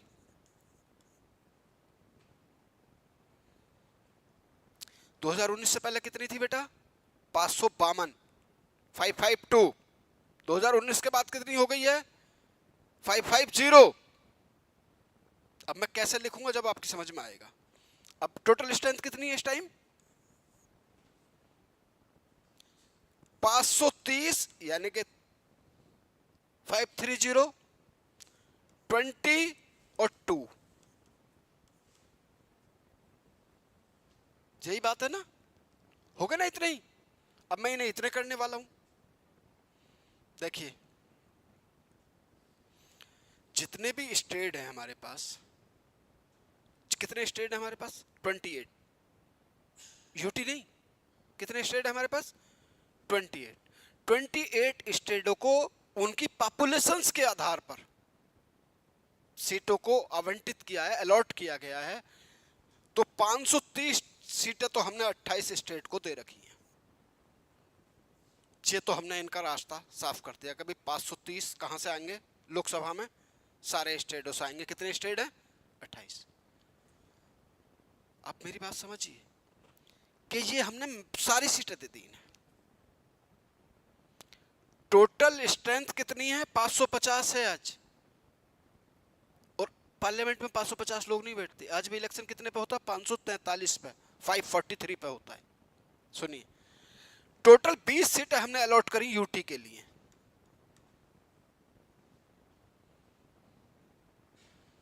किसके लिए करी बेटा? यूटी के लिए। यूटी कितनी है हमारे पास अभी? 9। 2 यूटी वो बढ़ गए ना हमारे जे एंड के वाले, 7 पहले से ही थे। कितने यूटी हैं इस टाइम? 9। पहले 7 थे, 2 कौन से बढ़े? जे एंड के, लद्दाख। समझ गए?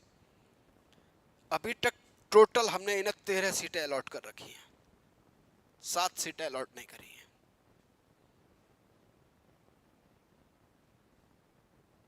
आप पहले मेरी बात समझ रहे हैं? अब अगर हम 7 सीटें इन यूटी को देना चाहें तो हमें संविधान में संशोधन नहीं करना पड़ेगा। RPA, representation of people act में संशोधन करेंगे और 7 सीटें यूटी को दे देंगे। अब दिमाग सेट रखना आपसे आगे को बिल्कुल सारे लोगों को, क्योंकि मुझे जितना बेसिक आपको बताना था मैं बता चुका हूं। 7 सीटें देने के लिए हमें कोई संविधान में संशोधन नहीं करना पड़ेगा, अमेंडमेंट नहीं करना पड़ेगा कॉन्स्टिट्यूशन से, क्योंकि हमने मैक्सिमम सीटें इन्हें 20 दे रखी हैं। और अभी इन्हें अलॉट कितनी कर रखी है? अभी हमने 13। 7 सीटें देने के लिए हमें कोई संविधान में संशोधन नहीं करना। कहाँ करना है? आरपीए में। आरपीए का मतलब है रिप्रेजेंटेशन ऑफ पीपल एक्ट में। और 7 सीटें।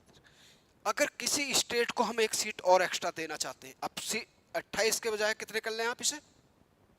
अगर 30 स्टेट भी कर लें तो सीटें अभी आपके पास कितनी रहेंगी? 530 ही रहेंगी।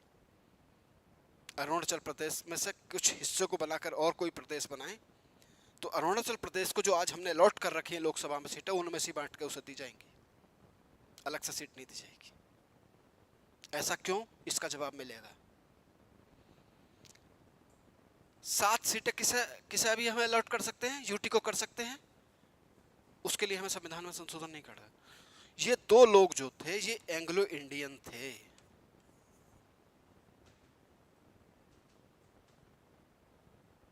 ये कौन 2 लोग थे? Anglo Indian. जो राष्ट्रपति, कौन? इंडिया का राष्ट्रपति, उसे कभी लगे कि लोकसभा में एक समुदाय, कम्युनिटी का रिप्रेजेंटेशन नहीं आया है, तो राष्ट्रपति 2 एंग्लो इंडियंस को नॉमिनेट कर देता है। अगर ये बैठे हुए हैं तो ये प्रेसिडेंट के इलेक्शन में पार्टिसिपेट नहीं करेंगे। और 2019 के बाद इन्हें यहीं से हटा दिया हमने, तो सीटें कितनी बच गई हमारे पास? और रियल में कितनी है हमारे पास? 543। कितनी है? 543। कैसे कैसे? 530 प्लस 13 है। कितनी होगी बेटा? कितनी होगी बेटा? 543 हो गई। आज भी जब आप इलेक्शन करते हैं लोकसभा का तो कितनी सीटों का होता है? 543 का होता है।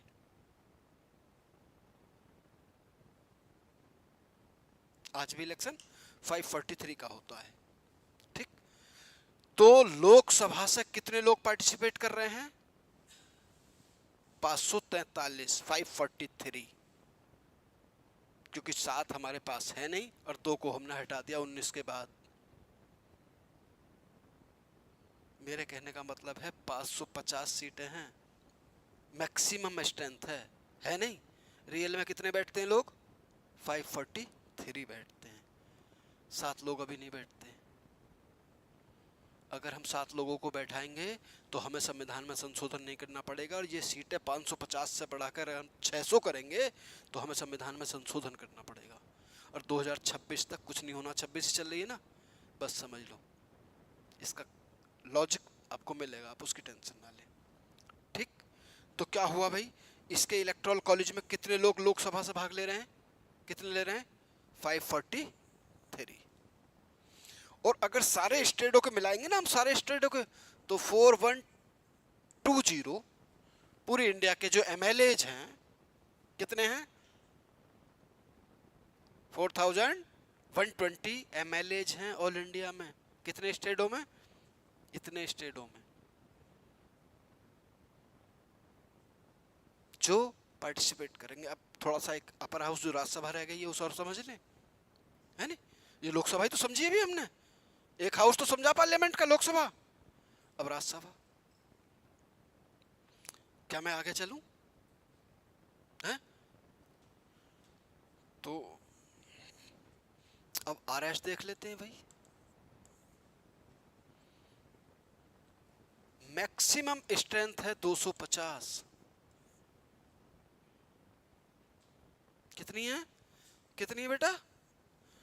एक्चुअल में है नहीं 250, अंदर बैठते नहीं अंदर 250, उसमें भी खाली है कुछ सीटें। इसमें से अगर हम 238 प्लस 12 तो कितने हो रहे हैं? बोले इसमें आप क्या कर रहे हो? कुछ भी नहीं कर रहे, वही है बात। ठीक भाई, आप हमारी बात यहां तक समझ रहे हैं? ये 12 लोग कौन हैं ये समझना है। हाँ, ये आर्टिकल 80 का 1 क्लॉज है, उसमें ये बात कही गई है कि राष्ट्रपति, कौन? प्रेसिडेंट ऑफ इंडिया, राज्यसभा में यानी कि अपर हाउस ऑफ पार्लियामेंट में 12 ऐसे लोगों को नॉमिनेट करते हैं जिन्हें, ये पॉइंट लिखना है जो मैं बोल रहा हूं, 12 कैसे लोगों को नॉमिनेट करते हैं जिन्हें art, culture, science and social sector, चारों सेक्टर लिखने हैं, ये चारों पॉइंट। क्या क्या? आर्ट, कल्चर, लिखें please, art, culture, science and social sector.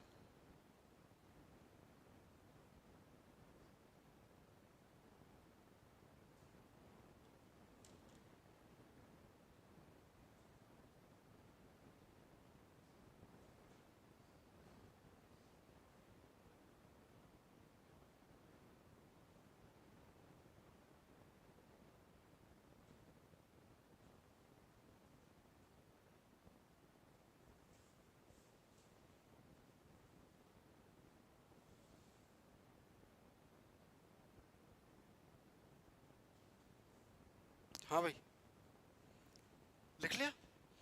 12 ऐसे लोगों को नॉमिनेट करेंगे तो ये 12 लोग भी उसके इलेक्शन में भाग नहीं लेंगे। इसलिए मैंने जो इलेक्टेड कराया ना, इलेक्टेड अंडरलाइन याद है आपको? ऐसे ही नहीं कराया, उसके पीछे ये क्लॉज था। ठीक, अब सुनिए,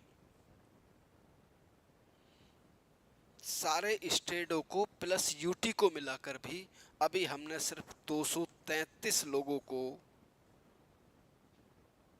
233 सीटें अलॉट कर रखी हैं, 5 सीटें अभी भी रिजर्व पड़ी हैं, और 233 प्लस 12 टोटल कितने हो गए? 245। अभी तक राज्यसभा में कितने लोग बैठते हैं? अब 245। मैक्सिमम कितने बैठ सकते हैं? 250, लेकिन हैं कितने अभी 245। ठीक भाई,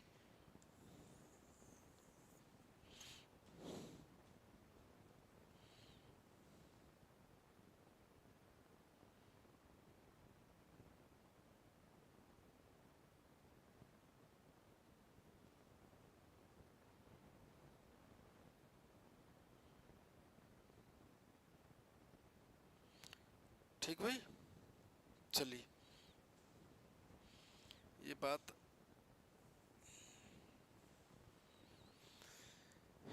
तो इलेक्टोरल कॉलेज में टोटल आदमी कितने हो गए इनके?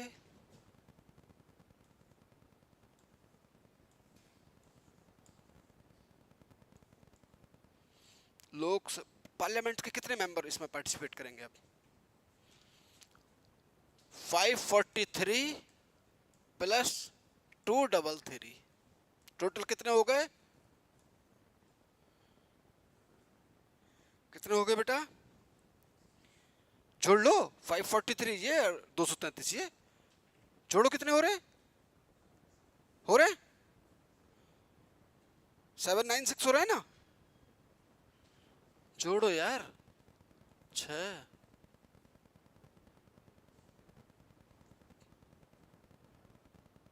सुनो सुनो, कुछ गलत हो गया क्या? हाँ गलत हो गया। कितने हो गए?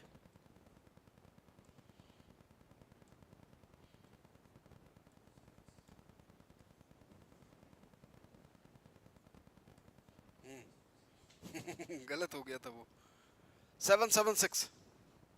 कितने हो गए बेटा? 776। कितने लोग पार्टिसिपेट करेंगे लोकसभा से?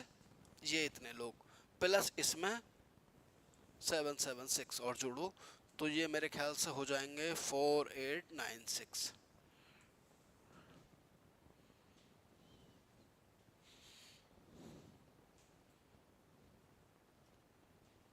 4896 हो गए, इतने ही होंगे ना? टोटल इलेक्टोरल कॉलेज में कितने लोग शामिल हैं उसके? 4896। कितने लोग हैं? इतने ही है ना? कंफर्म होगी बात? कई बार वो आपसे ये पूछ ले इंटरव्यू में कि बताइए प्रेसिडेंट के इलेक्शन के इलेक्टोरल कॉलेज में कितने लोग शामिल हैं, तो इंटरव्यू में पूछ सकता नहीं पूछ सकता वो? आप कहोगे सर अच्छा अभी काउंट, अभी गूगल करता हूँ, बोले नहीं ऐसे बताओ। तो ये इंटरव्यू की भी तैयारी हाँ इजीली हो रही है इसमें। चलिए भाई, इलेक्टोरल कॉलेज आर्टिकल 54 आपकी 54 समझ में आ गया कौन लोग हैं? ये सभी राज्यों की विधानसभाओं के विधायक हैं और यूटी के विधायक हैं और प्लस लोकसभा और राज्यसभा के एमपी हैं। क्या यहाँ तक आप मेरी बात समझे? 54 का मतलब 54 आर्टिकल जो मैंने बताया कि एक इलेक्टोरल कॉलेज होगा, तो इलेक्टोरल कॉलेज है, देख गया आपको कितने लोग हैं? ये लोग हैं। समझे भी दोस्तों?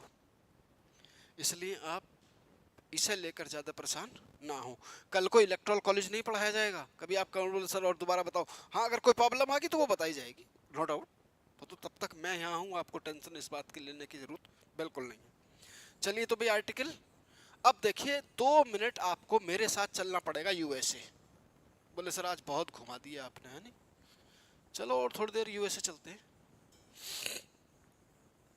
अब यूएसए के प्रेसिडेंट से भी इसकी कंपेयर करनी है भाई। क्यों करनी है? क्यों करनी है? क्योंकि यूके में इलेक्शन होता ही नहीं प्रेसिडेंट का। कहाँ होता है? यूएसए में होता है, और हमने पूरा संविधान लगभग लगभग यूके और यूएसए से लिया है। लिया नहीं लिया है? तो फिर हम कंपेयर किससे कर सकते हैं? इनसे ही कर सकते हैं। अब इनका इलेक्टोरल कॉलेज देख लेते हैं। देखिए आपको ज्यादा टेंशन तो नहीं हो रही यूएसए में चलने में?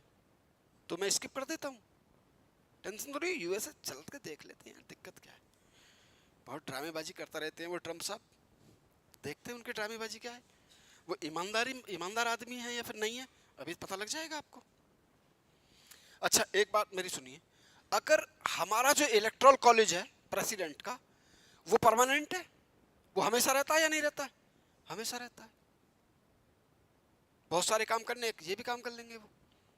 यूएसए में जो इलेक्टोरल कॉलेज है प्रेसिडेंट के इलेक्शन का, वो बनाया जाता है, इलेक्शन होता है, उसका रिजल्ट आता है और वो डिसॉल्व हो जाता है, वो डिसॉल्व हो जाता है। तो आप देखेंगे कि यूएसए,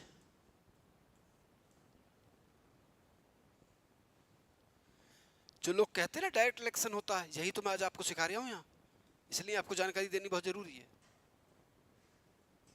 इसलिए आपको जानकारी देनी बहुत जरूरी है। कहते हैं ना वो डायरेक्ट होता है इलेक्शन, सीधी जनता पार्टिसिपेट करती नहीं करती यार, हमें पता है ना कहाँ कैसे होता है, अब हम बता रहे हैं आपको, देखो कैसे होता है वहां की जो पार्लियामेंट है। हाँ, एक बात और, वहां का कोई एमएलए, वहां का कोई एमपी ट्रंप के इलेक्शन में वोट डालता ही नहीं है। पहली कंडीशंस तो ये समझ लीजिए। वहां का कोई सीनेट का मेंबर या एचओआर का मेंबर, हाउस ऑफ रिप्रेजेंटेटिव का कोई आदमी उसमें पार्टिसिपेट करता ही नहीं है, उसमें पार्टिसिपेट नहीं करता है। तो वहां की जो पार्लियामेंट है उसे कांग्रेस बोलते हैं ना। बोले सर ये भी शब्द पहली बार ही सुन रहे हैं हम। हाँ भी, क्या कहते हैं यूएसए की पार्लियामेंट को? कांग्रेस बोलते हैं। कभी आप अपने यहाँ की पार्टी समझने लगो। तो उसके भी दो हाउस हैं, एक तो है house of representative, house of representation, ठीक है, एचओआर। दूसरा हाउस है सीनेट,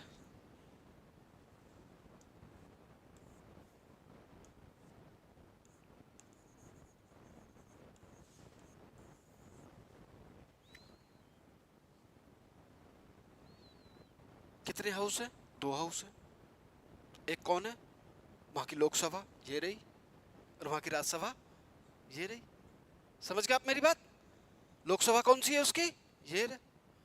और राज्यसभा क्या है? ये रही। अब दो बातें यहाँ आपको समझनी है इसके लिए कि उसने अपनी सीटें कैसे कैसे अलॉट कर रखी हैं, ये बात आपको समझनी है।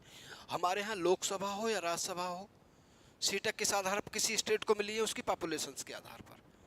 एग्जाम्पल, यूपी की पॉपुलेशन सबसे ज़्यादा है, तो लोकसभा में भी सीटें उसके पास 80 हैं और राज्यसभा में भी 31 है, 31 है।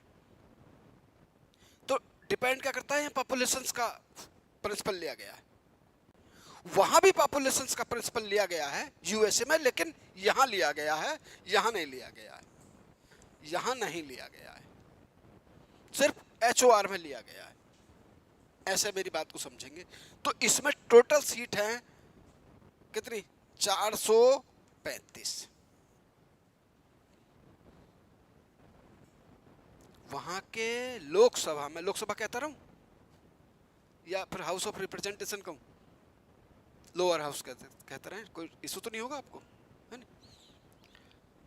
435। इसमें उसने एक फार्मूला बहुत फिक्स कर रखा है सीनेट में, और वो फार्मूला ये फिक्स कर रखा है कि स्टेट छोटा हो या बड़ा हो, उसे सिर्फ 2 सीटें मिलेंगी। कितनी सीटें मिलेंगी? 2 सीटें मिलेंगी। इसका मतलब 50 स्टेट है तो टोटल सीटें कितनी हो गई?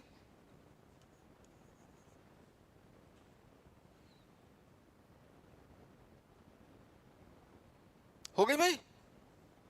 हाँ।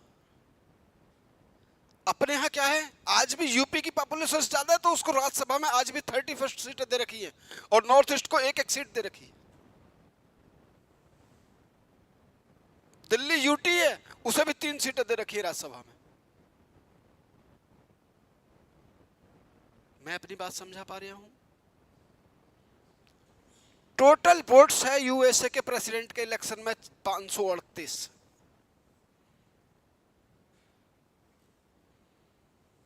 435, 435 प्लस 100 कितने हो गए? 3 कहां से आए भाई? ये अब आप मेरी बात समझेंगे। देखिए, सीधा सीधा फार्मूला है उसका। पहला फार्मूला उसका ये है कि वहां का एक कैलिफोर्निया है, वहां का यूपी है, वो कैलिफोर्निया एक स्टेट है, यूपी है, उसे 53 सीट तो HOR में दे रखी है।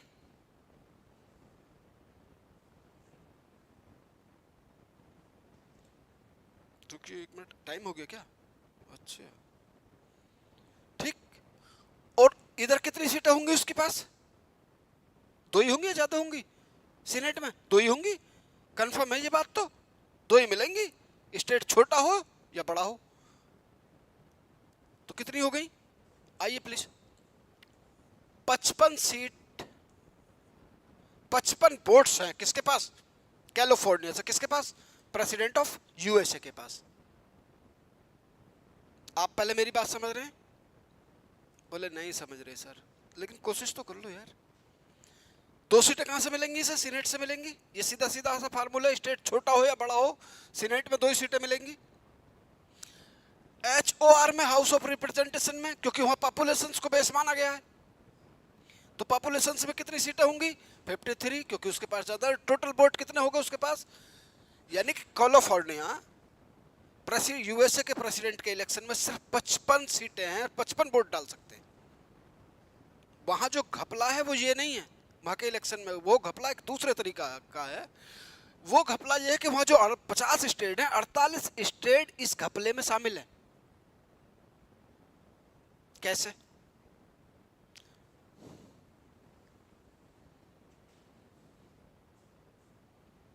चलो भी नेक्स्ट कल मिलते हैं इससे आगे को, लेकिन अपने दिमाग में रखिएगा, ये बात निकालिएगा नहीं। जैसे मैं आऊँ तो अगर अभी तक जो मैंने पढ़ाया है उससे रिलेटेड अगर कोई क्वेश्चन हो तो आप ज़रूर मुझे बताएंगे। चलिए, थैंक यू सो मच।